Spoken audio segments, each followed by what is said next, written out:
dia, irmãos, graça e paz. E realmente o Senhor Ele possa ser honrado em nossas vidas, ser glorificado, como nós oramos junto com o irmão há pouco. Que esse maravilhoso Cordeiro possa expressar-se como tudo do nosso viver, da nossa vida, das nossas escolhas. Que toda a honra, toda a glória, todo o poder e majestade sobre este Cordeiro se manifestem. Uma vez mais estamos então nesta manhã, irmãos, para prosseguir, dando um passo a mais dentro daquilo que recebi da parte do Senhor, compreendo assim, para estar partilhando com os santos neste encontro. Ontem, dentre muitas coisas que falamos, mostramos que a maior necessidade que nós temos como família é de fato da expressão em crescimento da presença do Cordeiro no nosso meio. E, consequentemente a isto, a manifestação do seu senhorio no nosso viver. Isso é algo tremendamente prático. É algo que nós precisamos discernir que é muito prático. De que maneira nós podemos, então, construir um relacionamento com Ele, que a sua presença seja, de fato, real, palpável na nossa existência? Para isso eu preciso falar de maneira muito pessoal e prática a cada um de nós. Os irmãos se lembram daquela passagem que encontra-se no livro de Mateus 11, 28 a 30. Lá está escrito: vinde a mim, todos vós cansados e sobrecarregados, e eu vos aliviarei. Tomai sobre vós o meu jugo, e aprendei de mim, que sou manso e humilde de coração, e achareis descanso para as vossas almas, porque o meu jugo é suave e o meu fardo é leve. Palavras do Senhor Jesus Cristo. É interessante que ali, dentre as riquezas que são expressadas, ele faz um apelo a nós: tomai sobre vós o meu jugo. Ele tinha uma intenção no coração quando ele disse isso. E quando nós pensamos em jugo, os irmãos, talvez muito melhor do que eu, sabem perfeitamente do que isso significa. Que existe aquela canga, aquele jugo que cabem ali dois pescoços. Um é do boi velho e o outro daquele que irá acompanhar. Então, quando um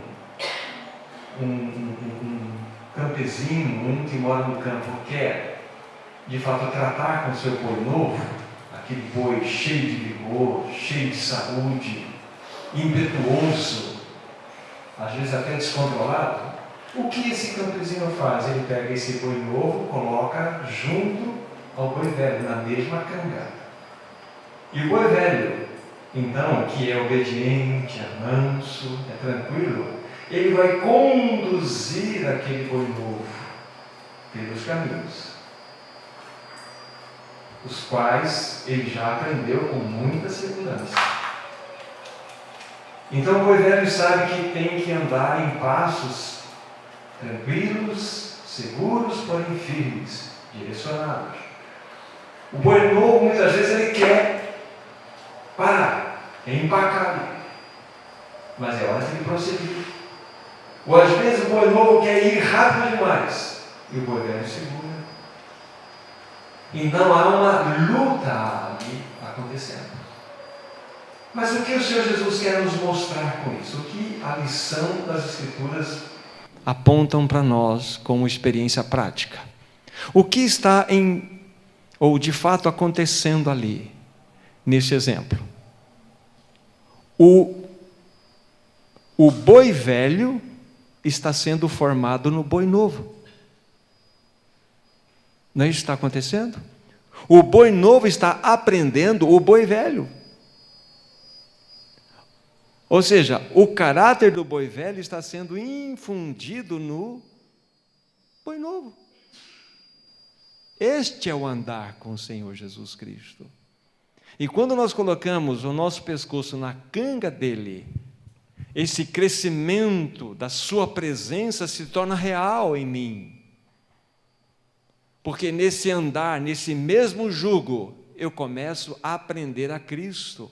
Ou seja, o seu caráter começa a ser infundido em mim. E se isso está acontecendo com o meu cônjuge, de modo natural e espontâneo, o caráter de Cristo está formando no relacionamento.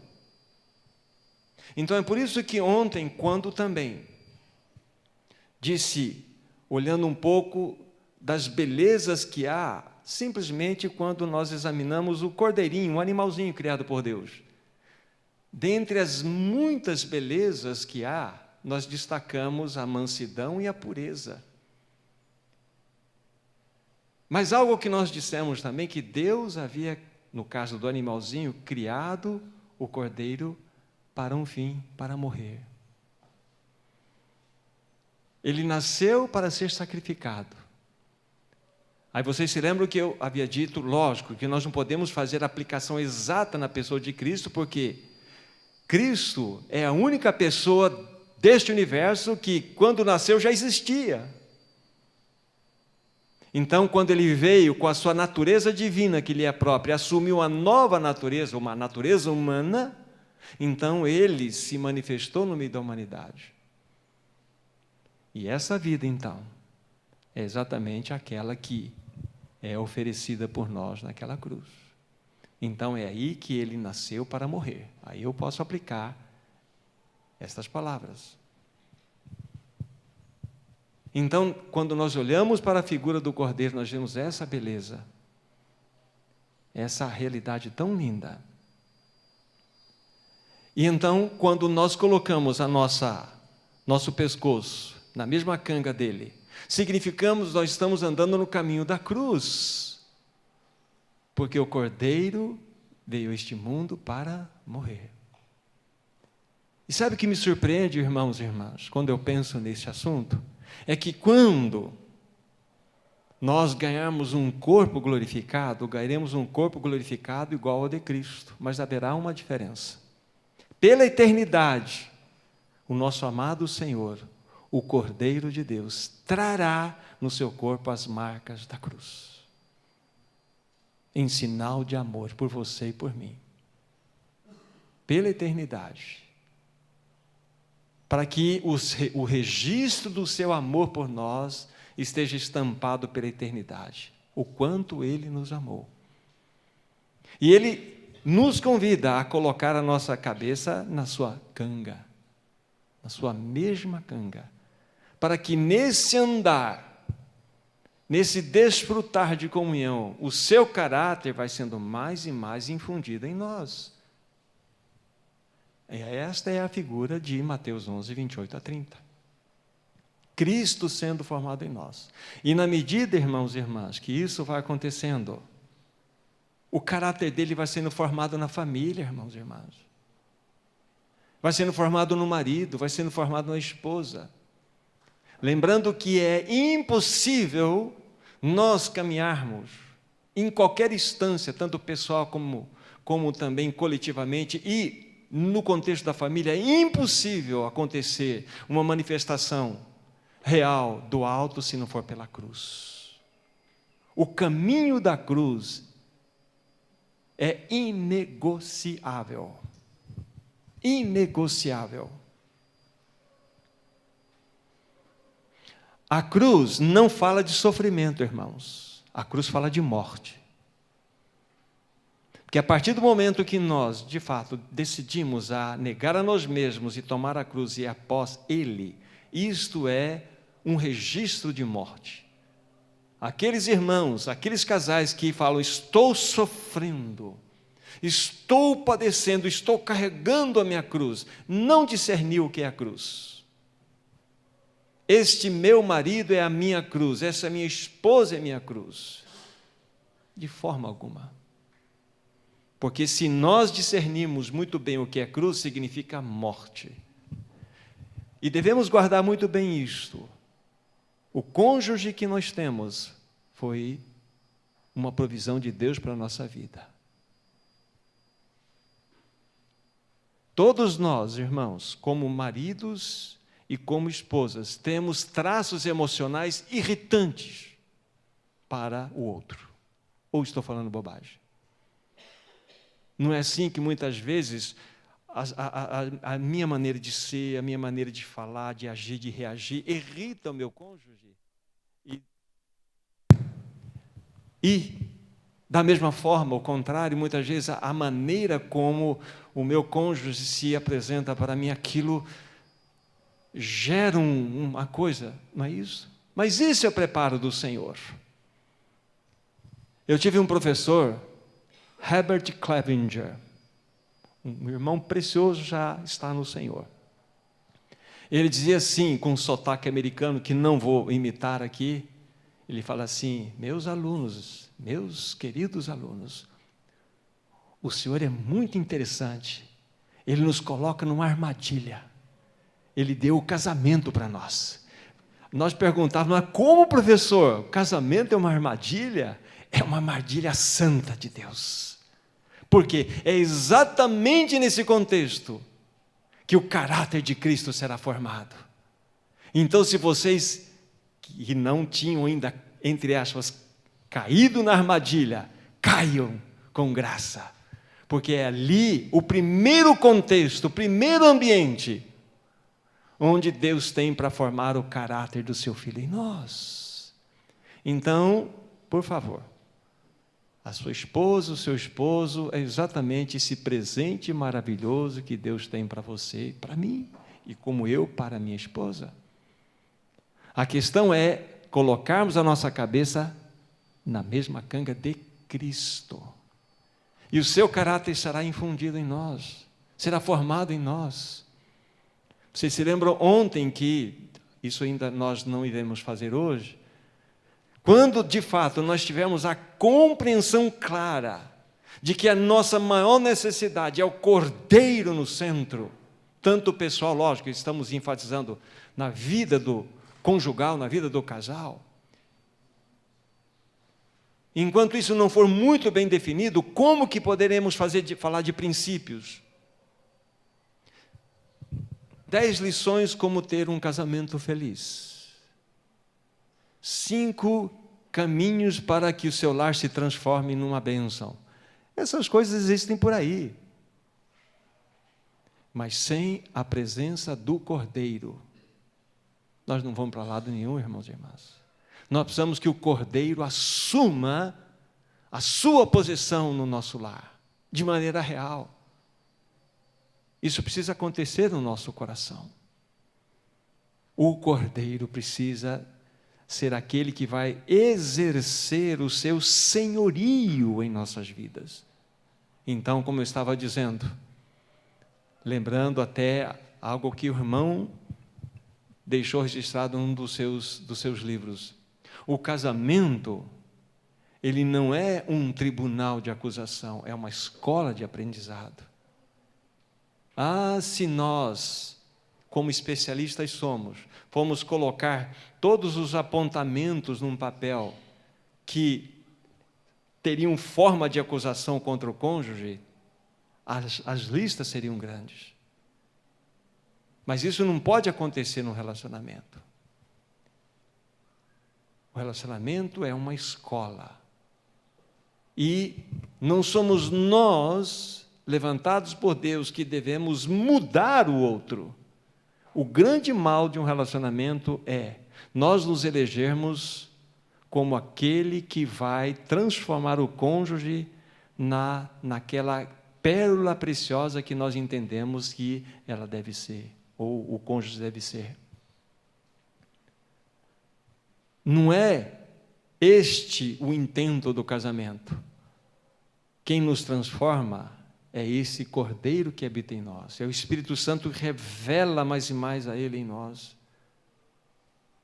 Nosso papel é negar a nós mesmos, tomar a cruz e ir após o Senhor. Temos assunto a tratar? Vamos aos pés do Cordeiro. Vamos aos pés do Cordeiro. Permita-me fazer aqui apenas um desenho virtual, vocês vão me entender, em forma de triângulo. Se eu tenho no meu ápice superior aqui, Cristo, o Cordeiro, eu abro primeira vértice e depois uma segunda vértice aqui. Nessa primeira vértice eu coloco o nome da minha esposa aqui. Na outra vértice eu coloco o meu nome. Então, se eu abrir esse tanto, eu tenho uma distância entre a minha pessoa e a pessoa da minha esposa. Quanto mais ela buscar o cordeiro, e quanto mais eu buscar o cordeiro, mais próximo um do outro vamos estar. Mas quanto mais ela não buscar o cordeiro, quanto também eu menos buscar o cordeiro, vejo a distância entre ela e a minha pessoa. Então, o que nos aproxima, o que nos une, o que nos faz um casal, de fato, segundo o coração de Deus, é o cordeiro. Então, busque o cordeiro, porque na medida em que nós buscarmos o cordeiro, mais próximo um do outro vamos estar. Entendem esse gráfico virtual? Então, o que nós precisamos? Do cordeiro. Daqui a pouco nós vamos falar. Ontem nós havíamos dito da nossa proposta, introduzimos ontem, mostrar, segundo as Escrituras Sagradas, qual era o coração, como que Deus estabeleceu, via e vê a família. Já vimos isso ontem. Porque realmente Ele tem no seu coração o seu anseio, é de ser pai. Vocês se lembram das 3 realidades de manifestações de Deus que nós tratamos ontem? Deus como Criador, Deus como Senhor, mas o seu grande anseio era manifestar-se como Pai. Aí Jesus, depois da sua ressurreição, falando com Maria Madalena, vá lá, diga para os meus irmãos, subo para o meu Pai, o vosso Pai, o meu Deus e o vosso Deus. Isso é maravilhoso. Então, na pessoa do Filho, na pessoa do Cordeiro, nós podemos olhar para Deus e tê-lo como nosso Pai. Então, a família aos olhos de Deus é algo maravilhoso.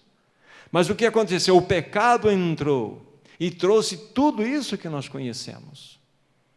Aí o que nós fizemos na sequência? Nós fizemos uma rápida análise do contexto da humanidade atual. Onde aqueles 4 pilares que sustentavam a humanidade, a própria família, os valores da vida, a moralidade e a verdade, esses pilares foram derrubados. Ainda que a humanidade não seja cristã, o que a sustentava eram esses pilares, eles já não existem mais.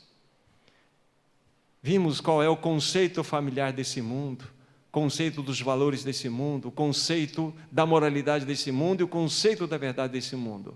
Não existe.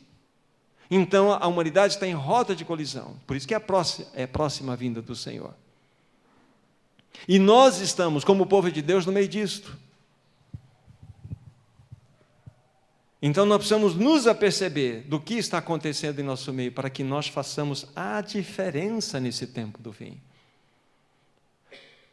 Irmãos e irmãs, as famílias do mundo estão desesperadas, precisando de respostas.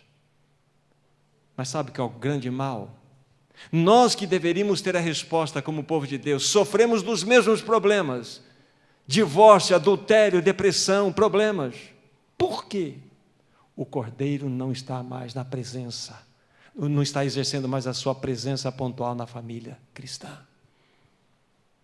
Então nós não temos resposta a dar ao mundo.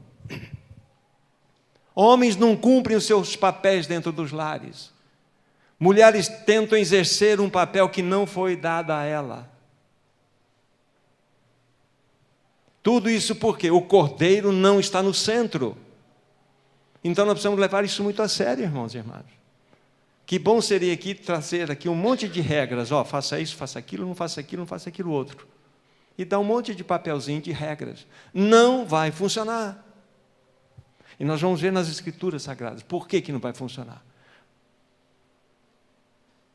Então a nossa maior necessidade, irmãos e irmãs, se nós queremos ter famílias ordenadas, casais ordenados, nós precisamos entender que a maior necessidade é termos o Cordeiro. Um cordeiro para cada família. Um cordeiro. Exercendo o seu poder de senhorio no nosso viver, nas nossas decisões, enfim. Então, vimos este aspecto também quando falamos do problema da realidade deste mundo. Agora, o que nós vamos, segundo eu havia dito ontem para os irmãos, fazer? Nós vamos voltar no tempo, e isso vai ser muito importante para entendermos a questão da família, é o nosso assunto, um cordeiro para cada família. Voltarmos no tempo e dentro daquele contexto no qual o Senhor Jesus nasceu nesse mundo, consequentemente o cristianismo. O que acontecia naquele tempo? Um tempo que era dominado pelo Império Romano, onde o paganismo graçava. Havia templos por todos os lados construídos, templos construídos com o fim de deuses serem servidos. Deus Apolo, Afrodite, ou Diana. Templos que eram carregados de prostitutos e prostitutas cultuais, oferecendo seus corpos em rituais sagrados. Era um tempo, quando o Senhor Jesus nasceu nesse tempo, nesse período, e o cristianismo também, onde os escravos não tinham valor algum. Eles não eram considerados pessoas, e sim propriedades dos seus amos. O Império Romano era composto de 60% de escravos. A mulher não tinha valor algum, era apenas um objeto. As crianças, muito menos, as meninas, menos ainda. Foi num contexto como este que o Senhor Jesus nasceu nesse mundo. A imoralidade graçava, não existia valor algum. É verdade que tinha a presença da nação judia naquele tempo, mas poucas famílias viviam uma realidade piedosa. O que dominava era uma cosmovisão pagã, caída, ou seja, uma maneira de interpretar-se a sociedade, caída. E a família estava nesse contexto. E foi exatamente nesse ambiente que Jesus nasceu.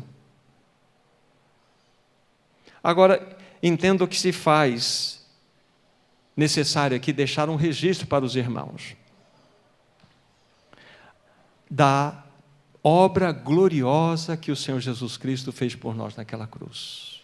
Não podemos deixar de dizer isto, ainda que rapidamente. O Senhor Jesus realizou a obra mais maravilhosa que esse universo pôde registrar naquela cruz.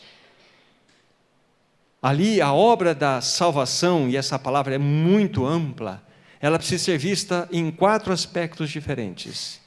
E esses 4 aspectos diferentes que eu vou apresentar para os irmãos aqui são 4 elos de ouro ligados uns aos outros aqui.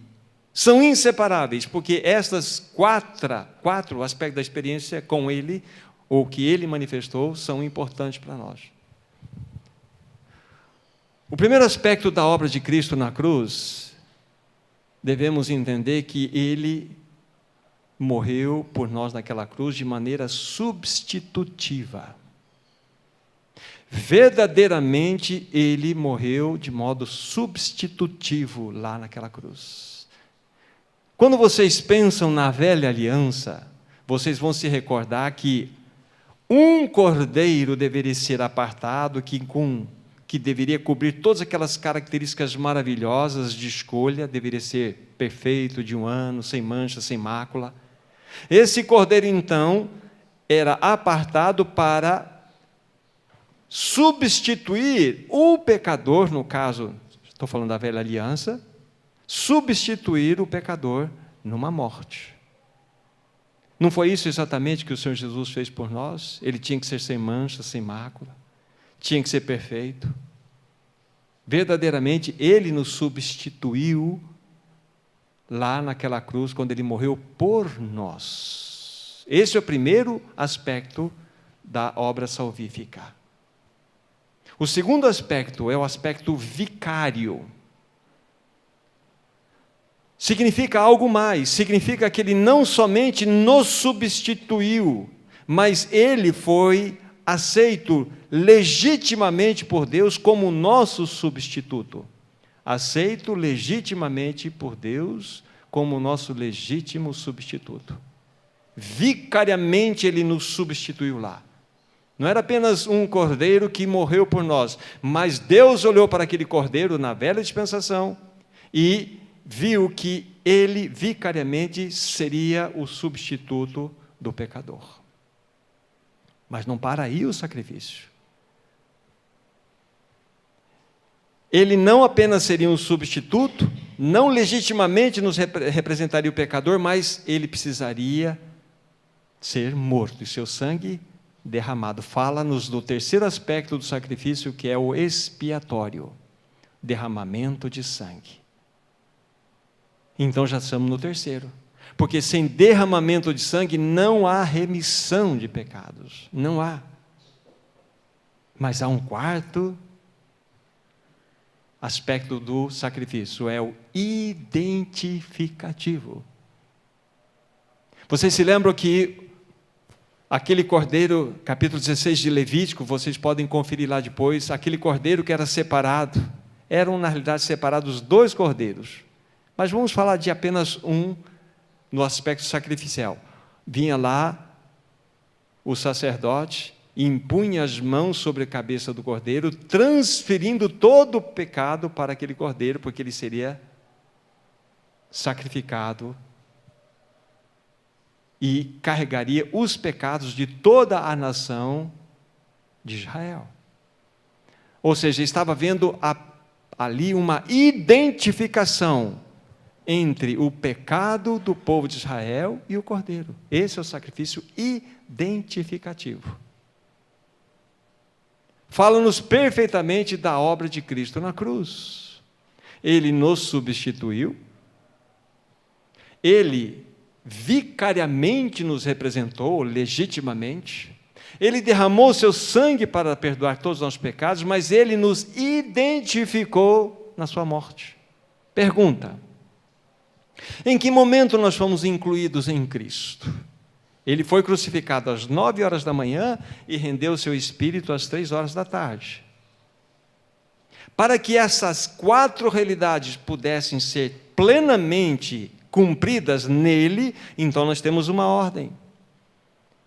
A Bíblia fala que o cordeiro tinha que ser sem mancha e sem mácula. Então isso significa que nós não fomos incluídos em Cristo quando ele foi crucificado às 9 horas da manhã. Ali ele era o Cordeiro de Deus que tira o pecado do mundo, sem mancha, sem mácula. Ali ele tinha comunhão com seu Pai. Pai, perdoa-lhes porque não sabem o que fazem. E aí nós temos todos os aspectos outros se cumprindo.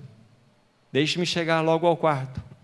Mais perto da hora 9, às 3 horas da tarde, vocês lembram do clamor dele? Deus meu, por que me desamparaste? Ali ele não chama Deus de Pai, sim de Deus. Porque os nossos pecados foram colocados sobre ele, não em ele, mas sobre ele.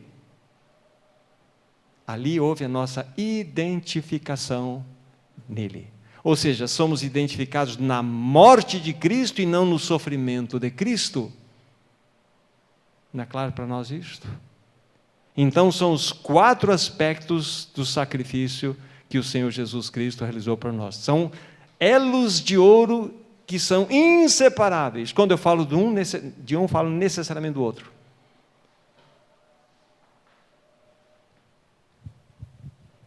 É exatamente esta obra perfeita que Cristo fez por nós naquela cruz.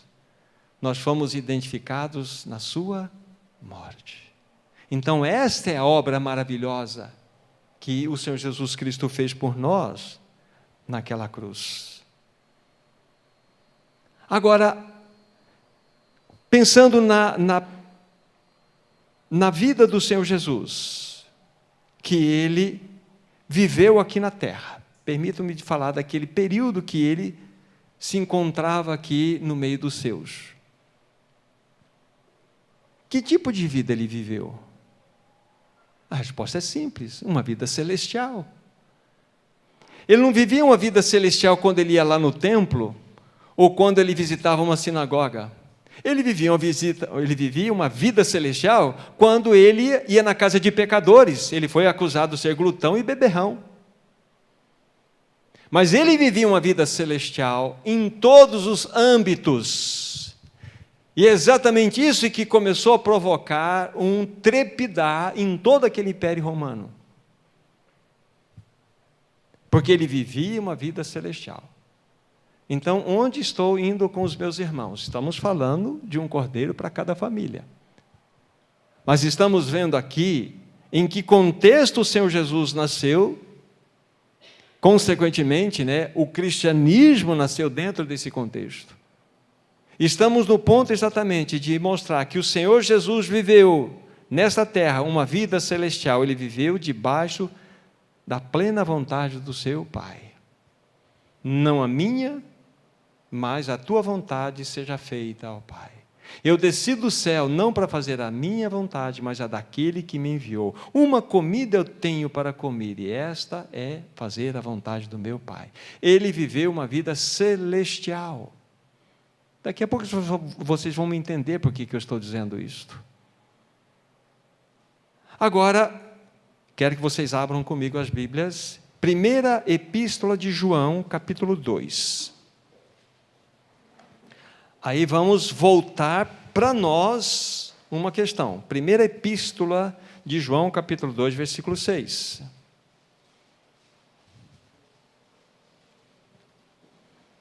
Olha o que diz a palavra de Deus.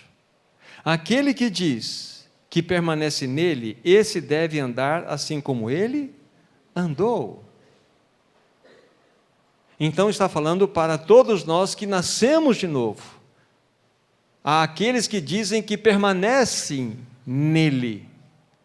Eu estou dizendo que eu permaneço nele, então devo andar como ele andou. Ou seja, pergunta: que tipo de vida devemos nós vivermos neste mundo? A vida celestial, porque ele, o Cordeiro, habita em nós. Só que o que tem acontecido, irmãos e irmãs, nós criamos uma dicotomia na nossa jornada. Nós somos cristãos privados, mas nós somos muitas vezes ateus públicos. Porque as pessoas não tocam Cristo em nós, não tocam o Cordeiro em nós. Então nós fazemos o quê? Apenas, por exemplo, de um contexto de vida cristã, quando nós estamos num ambiente como este, ou no nosso reunir regular. Mas nós fomos chamados para vivermos uma vida celestial.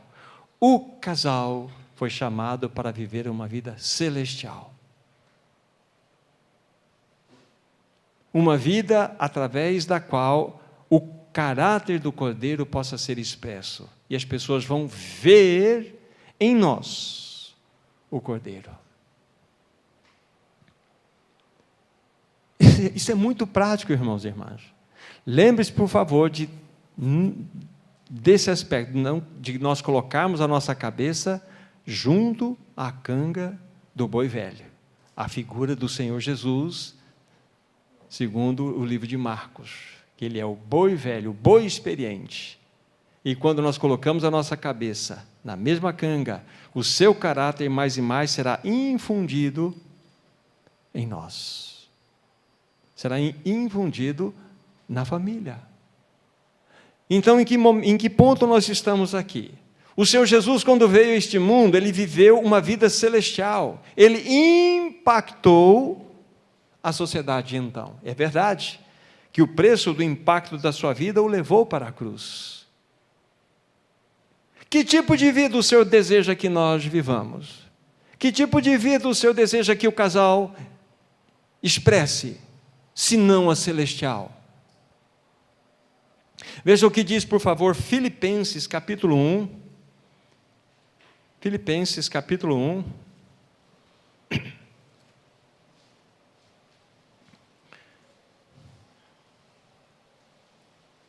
Filipenses 1, versículo 27.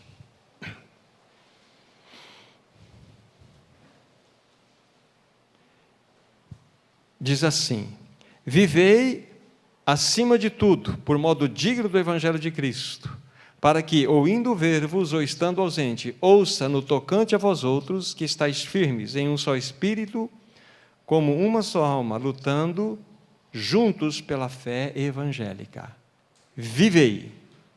Vivei acima de tudo. Essa palavra, vivei, ela é muito importante para nós. Essa palavra significa portar-se como um cidadão. Portar-se como um cidadão. Aí levanta uma pergunta nesse momento, mas como assim? Portar-se como um cidadão, o que esta palavra cidadão quer nos mostrar? Mesmo livro, Filipenses capítulo 3, versículo 20, nos mostra a resposta.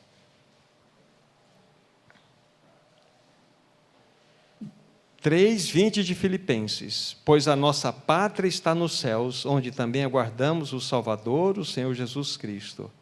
Esta palavra pátria que aparece aqui é a mesma. Cidadania.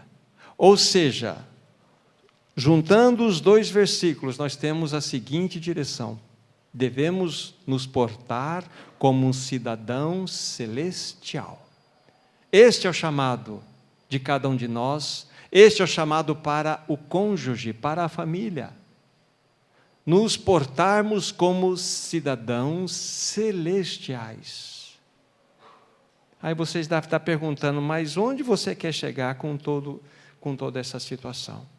Os cristãos estamos no contexto de Jesus.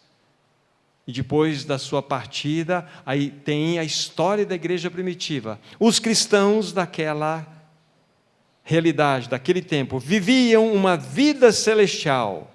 Agora, o mais importante, porque disse tudo isso a vocês.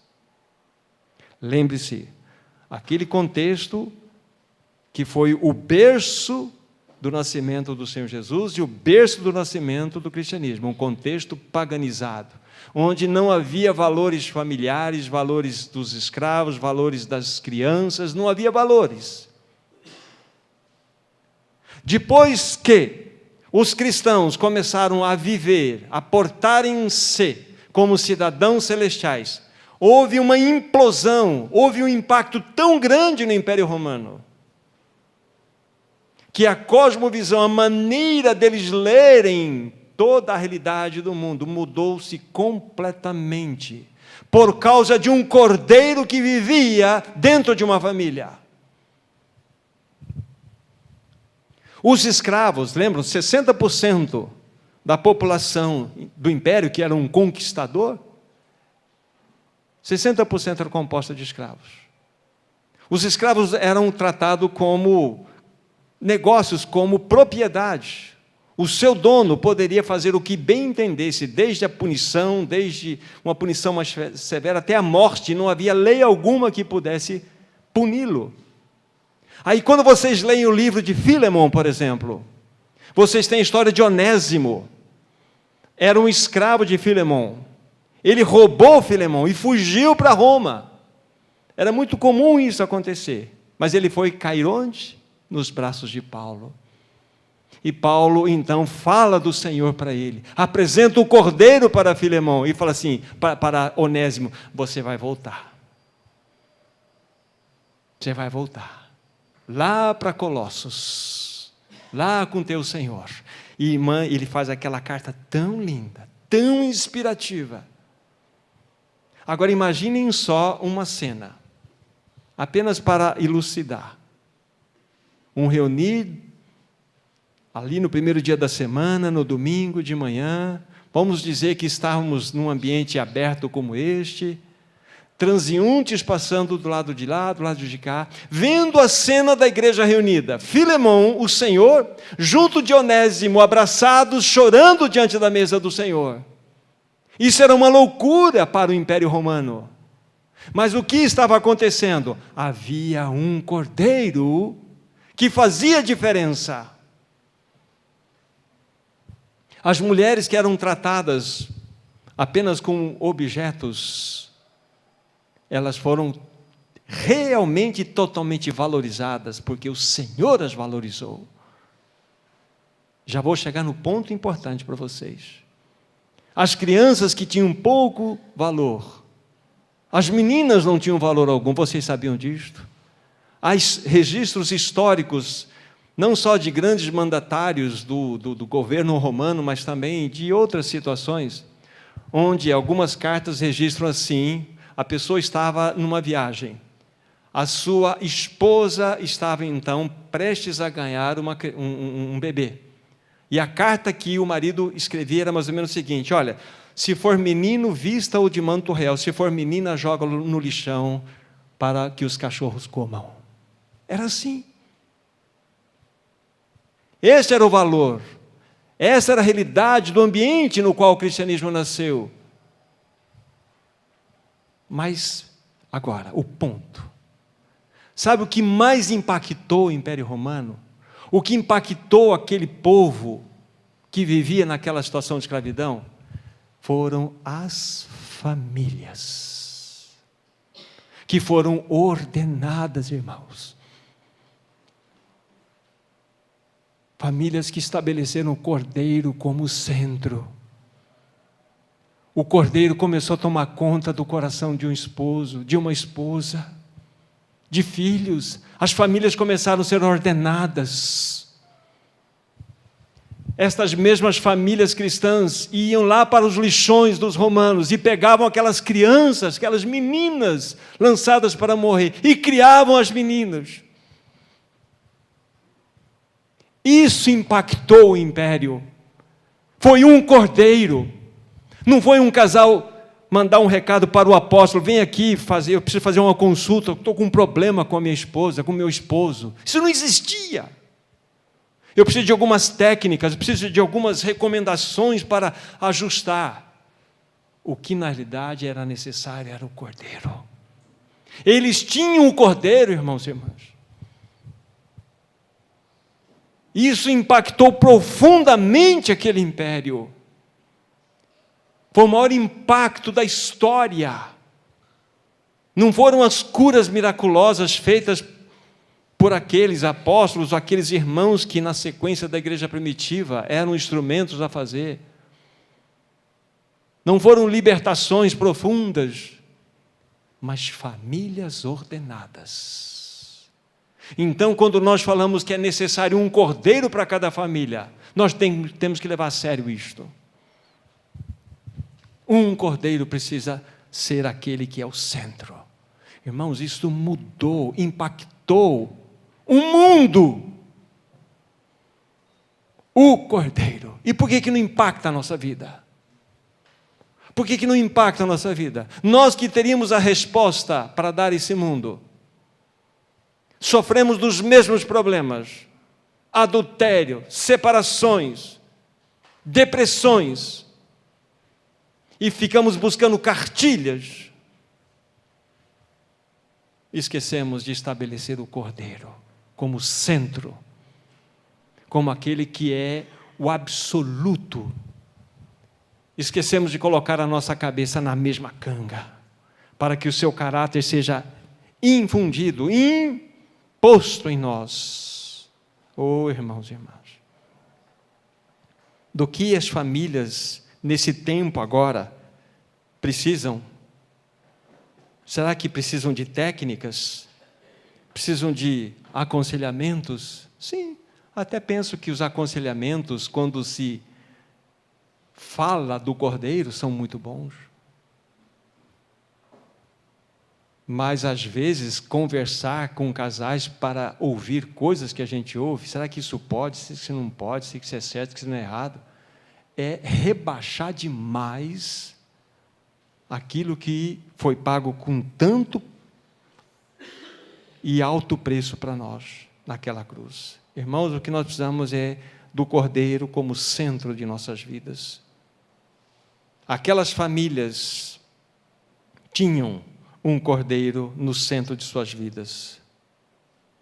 Isso significava céus na terra. O que você e eu, o que nós precisamos como família e casal, nós precisamos da presença do Cordeiro, irmãos e irmãs. É muito prático isso. E lembre-se, deixe-me insistir nesse ponto. Quando nós falamos, apresentamos o Cordeiro com aquelas características, lembre-se, ele veio para morrer. E o Cordeiro que age na família é o Cordeiro crucificado. Sem cruz, não há um relacionamento adequado. E cruz não fala de sofrimento. Cruz fala de morte. É quando você abre mão. Quando você espera inteiramente na graça.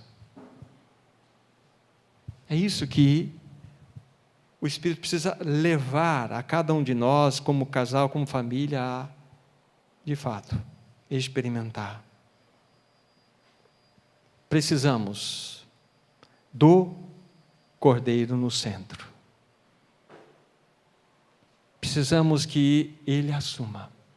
Quando ontem nós mencionamos a primeira passagem, de Êxodo, como que é o nosso texto-alvo, Êxodo 12, verso 3, disse o Senhor.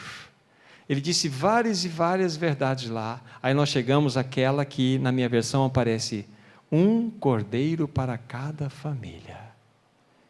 É o Senhor que diz isto. É o Senhor que verdadeiramente diz isto. Não haverá, irmãos e irmãs, caminhos em nossas experiências, caminhos de vitória, se estes caminhos não nos remeterem ao Cordeiro. Não haverá. Toda resposta do Senhor a qualquer assunto partirá do Cordeiro. Vocês se lembram da queda? Qual foi a solução? Capítulo 3 de Gênesis, podemos rapidamente colocar nossos olhos lá. Gênesis, capítulo 3. Depois de termos passado por todas aquelas situações anteriores, vocês se lembram que tanto Adão como Eva haviam construídos vestimentas para si mesmos, mas só que fizeram vestimentas de folhas. Aquilo que o homem pode fazer através do seu esforço, da sua justiça, da sua própria força ou capacidade. Impossível. Mas aqui está o registro do primeiro sacrifício feito, e foi feito pelo Senhor no Jardim do Éden, capítulo 3 de Gênesis, versículo 21. Fez o Senhor Deus vestimenta de peles para Adão e sua mulher, e os vestiu. Quem nos veste é Ele. As vestimentas quem nos dá é Ele. E não há como nós não compreendermos que aqui está, lógico, uma figura que nos aponta para o verdadeiro Cordeiro, mas também fala-nos do primeiro animalzinho sacrificado, o Cordeiro. Depois do capítulo 4, vocês vão ver a história de Abel e Caim. Ali havia aqueles que cuidavam do seu rebanho, rebanho de ovelhas, de cordeiro. Ali está. Então, qual foi a resposta de Deus para a queda? Foi um cordeiro.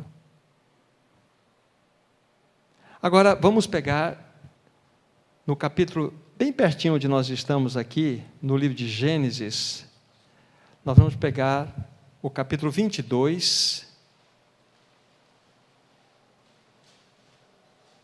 Vocês vão se lembrar exatamente do contexto aqui. A prova que Abraão passou. 22, vamos ler do versículo 7 a 14. Quando Isaque disse a Abraão, seu pai, meu pai, respondeu Abraão, eis aqui, meu filho. Eis-me aqui, meu filho. Perguntou-lhe Isaque, eis o fogo e a lenha, mas onde está o cordeiro para o holocausto? Respondeu Abraão, Deus proverá para si, meu filho, um cordeiro para o holocausto. E seguiam ambos juntos. Chegaram ao lugar que Deus lhe havia designado. Ali edificou Abraão um altar, sobre ele dispôs a lenha, amarrou Isaque, seu filho, e o deitou no altar, em cima da lenha. E estendendo a mão, tomou o cutelo para imolar o seu filho, mas do céu lhe bradou o anjo do Senhor: Abraão, Abraão. E ele respondeu: eis-me aqui. Então lhe disse: não estendas a mão sobre o rapaz, e nada lhe faças, pois agora sei que temes a Deus, porquanto não me negaste o filho, o teu único filho. Tendo Abraão erguido os olhos, viu atrás de si um carneiro, preso pelos chifres entre os arbustos. Tomou Abraão o carneiro e ofereceu em holocausto em lugar do seu filho. E pôs Abraão por nome aquele lugar: o Senhor proverá. Daí dizer-se até o dia de hoje: no monte do Senhor Deus proverá. Qual foi a provisão? Qual foi a provisão de Deus para Abraão? Um cordeiro, um animalzinho. E assim será. A provisão dele para a família de Deus é o cordeiro. Irmãos, se nós não virmos no cordeiro a provisão, se nós não enxergarmos no cordeiro todas as respostas para o nosso andar, alguma coisa não está certa conosco. Nós precisamos colocar, como já foi dito, né, a boca no pó, para: Senhor, ajuda-nos. Ajuda-nos. Deixe-me concluir essa primeira parte, encorajando os irmãos uma vez mais a tomarem isto muito particular, muito sério, e no momento adequado, tomarmos essa medida. Vamos ir diante do Senhor, se estivermos vivendo vidas que realmente têm desagradado a Ele, vamos confessar nosso pecado. Senhor, temos desagradado a Ti, nós não temos andado de acordo com o Seu coração, então colocamos aí diante de Ti a nossa face, encolhemos-nos até o chão, mas nós desejamos que o Cordeiro seja o centro do nosso relacionamento, que Ele seja o tudo, que possamos buscar a resposta no Cordeiro. Maridos, façam isso com muita seriedade. Esposas, façam isso com muita seriedade. Porque daí nós teremos o que falar um ao outro daqui a 2 meses, a 3 meses.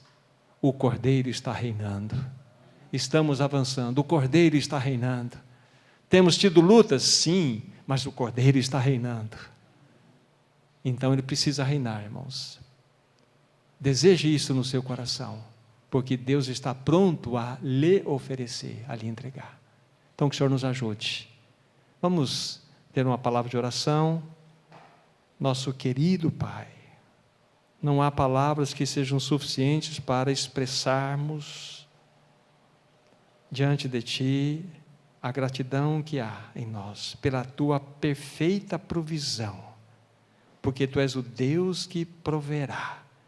E o Senhor já fez esta provisão de modo tão perfeito, dando-nos o Cordeiro, que Ele habite em nosso lar, que Ele habite em nossas vidas, que Ele seja aquele que comande todo o nosso viver, que possamos aprender a nos relacionar com Ele, que possamos aprender a depender dEle.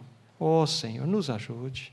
Ajuda esses amados irmãos, esses casais que aqui se encontram, para que o Cordeiro tome conta, possa de fato manifestar o seu senhorio no seu viver, no seu andar, na sua jornada.